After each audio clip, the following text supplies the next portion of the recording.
तर मित्रो, आजची मराठी कथा या चॅनलवर आपले खूप खूप स्वागत. आज ऐकूया संघर्षकन्या कादंबरीचा भाग 13. कादंबरीचे लेखक श्रीयुत अशोकजी आगळे सर. आवाज सिद्धांत. कादंबरीच्या मागील भागामध्ये काय झालं हे जर आपल्याला जाणून घ्यायचं असेल तर प्रथम या चॅनलला सबस्क्राईब करा आणि मागील प्रत्येक भागाला क्रमवार भेट देऊन कादंबरीच्या कथानकाचा आनंद घ्या. कादंबरीचे कथानक तसेच सादरीकरण याविषयी आपले मत कमेंटमध्ये नक्की नोंदवा. माझ्या आवाजामध्ये इतर कोणत्या प्रकारच्या कथा तुम्हाला ऐकायला आवडतील याबद्दलसुद्धा आपला प्रतिसाद नक्की नोंदवा.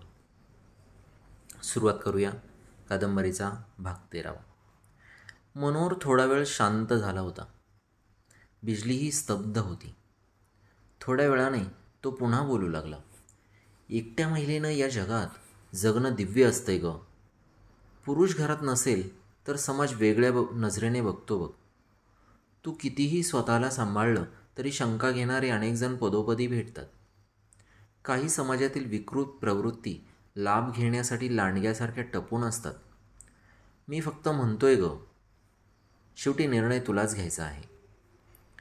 तुझा परागंदा झालेला नवरा आता 10-12 वर्ष झालेत गेलेला, तो परत येण्याची वाट बघू नकोस. हवं तर माझं सोड ग, पण तू स्वतःसाठी निर्णय घ्यावा असं मला तरी वाटतंय. बिजली बराच वेळ गप्प होती. तो बोलत होता. मनोहरला पत्नी होती, एक मुलगा होता, एक मुलगी होती. दोघांचीही लग्न झाली होती. या क्षेत्रात एकापेक्षा जास्त पत्नी आणि पती असणं ही विशेष गोष्ट नाही आहे असं तो तिला सांगत होता. माझी पत्नी आणि मी दोघे एकत्र राहतोय फक्त.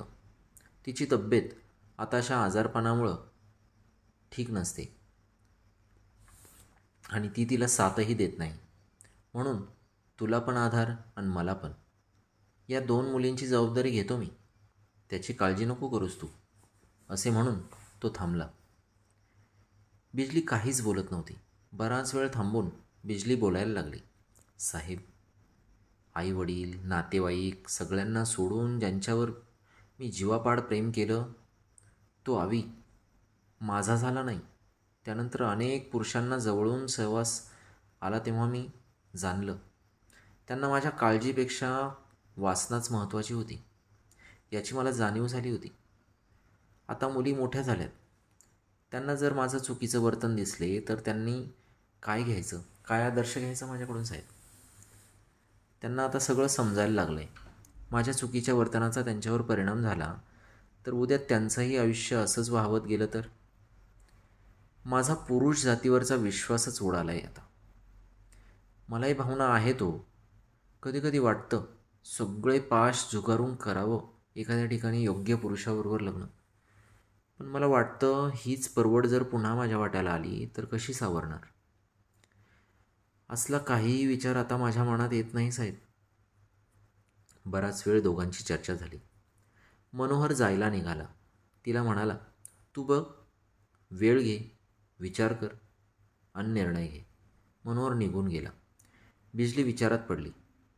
तिथे एक मन सांगत होतं, मनोहर बोलतोय ते पण बरोबर आहे. जर त्याच्या विचाराशी आपण सहमत झालो नाही, त्याला राग आला तर उद्या आपलं करिअरचं काय? त्याच्या आधाराने आपल्याला पुढे जाता येईल. त्याच्या साथीची सध्या तरी गरज आहे. अशा अनेक अंगांनी ती विचार करत होती. त्या रात्री तिला लवकर झोप लागत नव्हती.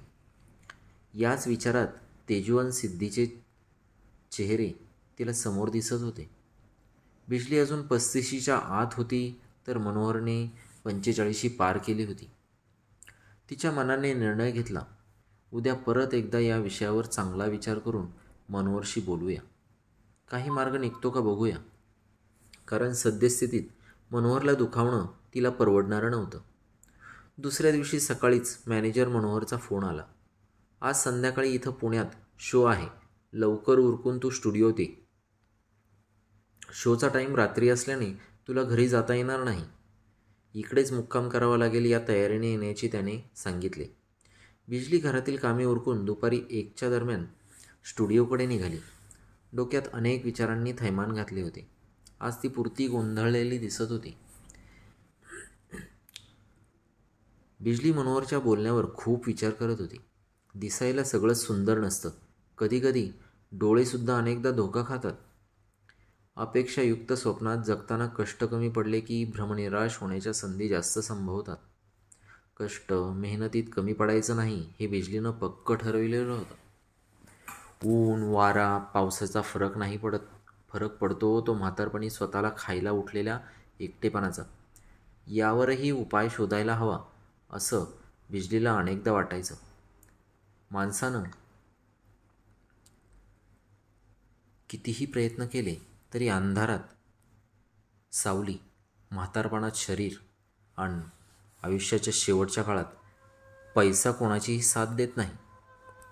हे जरी खरं असलं तरी वास्तवात पैशाशिवाय काहीही चालत नाही याची जाणीव आणि अनुभव बिजलीला यापूर्वी अनेकदा आले होते. पैसा नव्हता तेव्हा एक वेळ खोली मालकानं भाड्याच्या पैशावरून खोली खाली करायला लावल्याचा अनुभव तिने घेतलेला होता. तर मीठ मिरची शिवाय फक्त पांढरा तांदूळही उकडून खाल्ला होता. बिजली स्टुडिओत पोहोचली. मॅनेजर मनोहर कांबळे आजच्या शोचे नियोजन करण्यात व्यस्त होते. आजच्या शोमध्ये बिजलीला मुख्य नायिका म्हणून डान्स करायचा याचे नियोजन त्यांनी केले होते. बिजली आत गेली. मनोहरने ही गोष्ट बिजलीला सांगितली. तितक्यात ऑर्केस्ट्राची मुख्य नायिका तेथे पोहोचली. साईड डान्सर मुली आणि इतर कर्मचारीही जमा झाले होते. मुख्य नर्तिकेच्या जागेवर आज बिजली डान्स करणार हे मॅनेजरने सांगितल्यावर मुख्य नर्तकी रेश्मा तिथेच मॅनेजरवर भडकली. मॅनेजर आणि तिची जोरदार शाब्दिक चकमक झाली. ऑफिसमध्ये काय झालं हे बघण्यासाठी साईड डान्सर मुली तेथे आल्या. त्यांनी रेश्माच्या बाजूने भक्कम साथ देत मॅनेजर मनोहरवर खूप आरोप केले.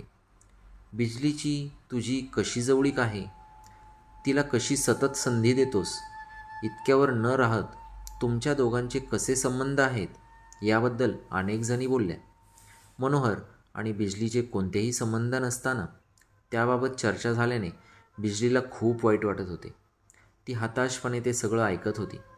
अनेक जणींचे नको ते बोलणे तिला सहन होत नव्हते. तितक्यात ऑर्केस्ट्राचे मालक आणि दिग्दर्शक तिथे आले. त्यांनी सर्वांना शांत केले. आजचा मोठा शो आहे, तुम्ही सगळे शांत राहा. आज मुख्य नायिका रेश्माच असेल, बिजली साईड डान्स करेल असे नियोजन मालकाने सांगितल्यावर मनोहर कांबळे यांनी तुम्हालाच नियोजन करायचं असेल तर मी आजचा हा ऑर्केस्ट्रा आजच सोडतोय असे मालकाला धाडसाने सांगताच माझ्या पगाराचा हिशोब करा असे म्हणत ताडकन खुर्चीवरून उठले. त्यांना मालकाने समजाविण्याचा प्रयत्न केला पण काहीही न ऐकता ते स्टुडिओच्या बाहेर निघून गेले. मनोहर निघून जातोय हे बघितल्यावर बिजलीला एकाकी वाटू लागले. आपण थांबावे की जावे या विचारात ती साईडच्या बाकावर निशब्द बसून राहिली. बाकीच्या सगळ्या डान्सर शो मेकअपसाठी रूममध्ये गेल्या पण बिजली तशीच जागेवर बसून होती. आजचा शो करावा की नाही असाच विचार ती करत असताना मालक तिथे आले. बिजली मॅडम घ्या मेकअप करून, शोची वेळ झाली. मनोहर कुठे जात नाही, येईल तो असे अनेकदा करतो तो. आम्हाला त्याची सवय झाली. मी मालक आहे, तो नाही. मालकाने असं सांगितल्यावर बिजली नाराजीनेच मेकअप रूमकडे गेली. ती आल्याचे बघून इतर मुलींनी नाकतोंड मुरडले. तिने त्याकडे लक्ष न देता आपला मेकअप चालू केला. पण आज तिचे मन सैरभैर झाले होते. तितक्यात मनोहरचा फोन तिच्या मोबाईलवर वाजला. तिने तो कट केला. पुन्हा रिंग वाजली. तिने पुन्हा कट केला. बिजलीने मेकअप कसाबसा उरकला. ती बाजूला येऊन एकटीच बसली होती. बिजलीचा फोन पुन्हा वाजला. हॅलो बिजली, हॅलो, तू कुठे आहेस? मनोहरचा आवाज ऐकल्यावर इथेच असं हळू आवाजात ती म्हणाली. आसपासच्या डान्सर मुली बिजलीकडे न बघता कोणाचा फोन असेल, ही काय बोलते याकडे कान देऊन होत्या. त्यातील 2-3 जणी बिजलीबरोबर चांगल्या राहत असायच्या. त्यांचे बिजलीबरोबर चांगले संबंध असल्याने त्यांना या घडलेल्या प्रसंगाचे खूप वाईट वाटत होते. बिजलीचं वागणं कधी कोणाच्या डोळ्यात सलत नसायचं. काही वेळाने शोची मुख्य नायिका व मुली तिथून निघून गेल्या. शोमध्ये बिजलीबरोबर काम करणाऱ्या 3-4 जणी बिजलीजवळ येऊन बसल्या. त्यातील एक जण बिजलीला आतमध्ये काय काय घडलं, कोण काय बोललं याबद्दल सांगत होती. बिजलीताई, तुम्ही कमी नाहीत हो तिच्यापेक्षा. तुमचा परफॉर्मन्स चांगला होतो. तुम्हाला कुठं तरी काम मिळेल हो. तुम्ही उत्कृष्ट कलाकार आहात. पण आमचं काय? म्हणून खोटं खोटं त्यांच्याबरोबर सहमत व्हावं लागतं हो पोटासाठी. मालक पण तसेच. त्यांच्या मर्जीत असेल तरच संधी देतात. आणि ही सगळ्यांचे कान भरवते. मुख्य नर्तिका रेश्माबद्दल ती बोलत होती. त्यावर बिजली काहीच बोलली नाही. फोनवर मनोहर सांगत होता, घरी निघून जा. काय करायचं ते बघू. आजच्या शोला जाऊ नकोस. मागील महिन्याचा बिजलीचा जवळजवळ 30-40 हजार पगार मालकाकडे पडून असल्याने तो घेईपर्यंत सबुरीने घ्यावं म्हणून बिजली गाडीत बसून शोच्या ठिकाणी जायला निघाली. आपण निस्वार्थपणे सत्कर्म करत राहायचं. ते वाया जात नाही. ते केव्हा ना केव्हा आयुष्याच्या कुठल्या तरी टप्प्यावर आपल्याला फळ देऊन जातं यावर बिजलीचा विश्वास होता. ती मुख्य नर्तकी बिजलीपेक्षा वयानं थोडी लहान होती. जसं लहानांनी मोठ्यांचा अपमान करू नये असं असतं, म्हणून मोठ्यांनीही लहानांच्या नजरेतून उतरू नये असं बिजलीला वाटायचं. शोच्या ठिकाणी गेल्यावर आज बिजली एकाकी पडलेली दिसत होती. कार्यक्रमात मनही लागत नव्हते. मनोहर पुन्हा आला नव्हता. त्या दिवशी बिजलीने शो केला, पण मनातून नाही. तो फक्त कृत्रिम हावभाव करून यंत्रासारखा शो करत होती. ही गोष्ट दिग्दर्शक आणि मालक यांच्या लक्षात आली. त्या दिवशी शो संपल्यानंतर खूप रात्री बिजली रिक्षा करून घरी आली. आज ती खूप बेचैन झाली होती. दुसऱ्या दिवशी शो नव्हता. दुपारी मालकाचा फोन आला. बिजलीला राहिलेलं पेमेंट घेऊन जा इतकंच तो बोलला. आपल्याला आता कामावरून कमी करतील याची जाणीव तिला होत होती. ती दुपारनंतर स्टुडिओत गेली. तिथं मालक होते. त्यांनी काही जास्त न बोलता बिजलीला पेमेंट दिले. ते देताना तुला इथं काम करायचं असेल तर आमच्या नियोजनात जमत असेल तरच कर. कामाची गरज नसेल तर येऊ नकोस असं स्पष्ट सांगितलं. बिजली काहीही न बोलता घरी आली. बिजलीला थोडंसं वाईट वाटत होतं. कालच्या घटनेतून बिजली सावरत होती. तिच्यात सकारात्मक बदल होऊन हळवेपणा कमी झाला होता. ती मनानं आणखी खंबीर आणि मजबूत बनत चालली होती. दुसऱ्या दिवशी मुलींना सुट्ट्या लागणार होत्या. त्यांना घ्यायला जायचे होते. काम काही दिवस नसले तरी तिच्याजवळ आता खर्च करण्यासाठी पैसेही होते. ही जमेची बाजू. दुसऱ्या दिवशी मुलींना घ्यायला ही हॉस्टेलवर आली. बरेचसे पालक मुलांना घ्यायला आलेले होते. हॉस्टेलच्या अधीक्षिका बिजलीला, ताई गर्दी कमी झाली की मला भेटून जा, थोडंसं बोलायचं आहे असं म्हणाले. तेजू 7वीत तर सिद्धी 10वीत जाणार असल्याने सिद्धीचे जादा तास सुरू होणार होते. दोघींचे आवरून बॅग भरून तिघीही झाडाच्या सावलीत बसल्या होत्या. सिद्धी, तेजू मित्रमैत्रिणींना भेटत होत्या. तितक्यात अधीक्षिका मॅडमने बिजलीला ऑफिसमध्ये बोलावले. ताई या. तेजू खूप हुशार आहे तुमची, पण थोड्या खोड्या काढते जास्त. तिच्या तक्रारी खूप सांगतात मुली. सिद्धीचा अभ्यास कमी झाला आहे आताशा. बाकी गोष्टींकडे लक्ष द्यायला लागली आहे ती. मुलांसोबत जास्त रमते. मुली कुजबूज करतात. एक दिवस मुलांची भांडणं झाली. प्राचार्यांनी त्यांना केबिनमध्ये बोलावलं तर भांडणाचं कारण सिद्धीच होती. आता तुम्ही घरी गेल्यावर विश्वासात घेऊन तिच्याशी बोला. नाजूक वय असतं हे. या वयात मुलींना समजत नाही. नको त्या गोष्टी व्हायला नकोत म्हणून मी तुमच्या कानावर घातलं आहे. सावध केलं आहे तुम्हाला ताई. बिजली फक्त ऐकतच होती. इतर चौकशीच्या मागे न लागता ती गोंधळलेल्या डोक्यानं तिथून बाहेर पडली. बाहेर तेजू बॅगजवळ बसली होती तर सिद्धी बाजूला मैत्रिणींबरोबर गप्पा मारत होती. त्रासिक होऊन बिजलीने तिला आवाज दिला, ए चल ग. तिघी स्टँडवर गेल्या. एका बसने पुण्याला यायला निघाल्या. तेजूची बडबड चालू होती. अधीक्षिका मॅडमने काहीतरी आईला सांगितले आहे आणि ही सिद्धीला जाणीव झाली. ती पण गप्प होती. घर फिरते तसे घराचे वासेही फिरतात असं बिजलीला वाटत होतं. घरी पोचायला उशीर झाल्याने त्यांनी हॉटेलमध्येच जेवण घेतले. सिद्धीबरोबर कधी या विषयावर बोलेन असं बिजलीला झालं होतं. त्या दिवशी ती मात्र काहीच बोलली नाही. क्रमशः.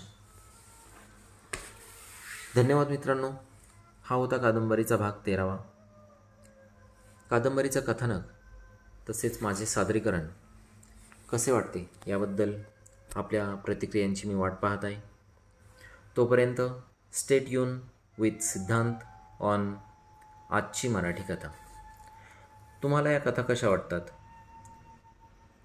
ते मला या कमेंटमध्ये तुम्ही नक्की सांगालच. तोपर्यंत stay happy, stay healthy. Bye.